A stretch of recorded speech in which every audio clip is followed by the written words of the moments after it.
waa kuma madaxweynaha cusub ee la doortay ee dalka Mareykanka Joe Biden.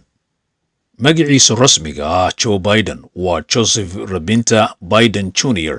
waana siyaasi muddo dheer ku soo jiray arrimaha siyaasadda ee dalka Mareykanka. Waxaanu sanadkii 1973 ku soo biiray aqalka sanadka Mareykanka oo uu ku jiray ilaa iyo sanadkii 2009.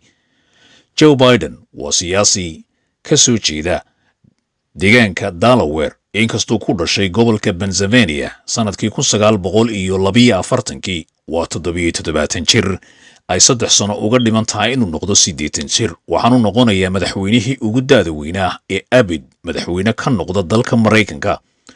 Joe Biden sidoo kalena waxa uu ahaa musharaxii xisbiga dimuqraadiga kaga dhawaaqay sanadkii 1987 inuu u ordo jagadan uu helay maanta ee madaxweynenimo. hase yaatee bishii Sebtembar sanadkii 1987 ayuu ka noqday kadib markii la ogaaday khudbad uu jeediyey oo ka mid ahayd ololihiisii inuu ka soo dheegay ama ka soo qaatay siyaasi dalka Britain ah oo aanu isagu lahayn. khudbadaasi taasi oo ku noqotay fadeexad kadib markii saxaafadda dalka Mareykanku ay soo bandhigtay inuu khudbadaasi ahayd mid uu soo dheegay.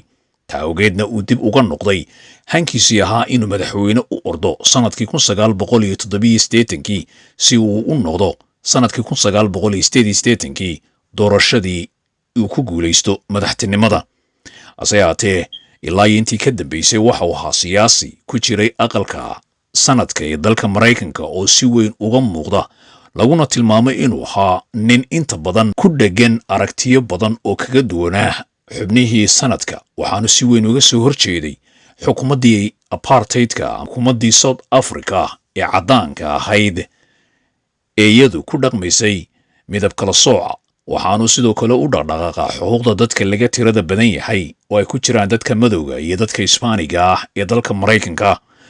Joe Biden waxaa lagu tilmaamaa inuu ahaa nin cadcad oo si weyn uga muuqda golaha sanadka ee uu ku jiray ilaa iyo sanadkii 2009 ka hor intii aanu noqon madaxweyne ku-xigeen la guulaysta Barack Obama, madaxweynihii ugu horreeyay ee madooba ee noqda madaxweyne dalka Mareykanka. Joe Biden waxbarashadiisa waxaa la sheegay inuu ka soo baxay dhowr jaamacadood uu galay, qaatayna cilmiga dhinaca sharciga sanadkii 1961 ilaa iyo 1965. waxaanu intaasi oo dhan ahaa sharci dejiye ka tirsan dalka Mareykanka.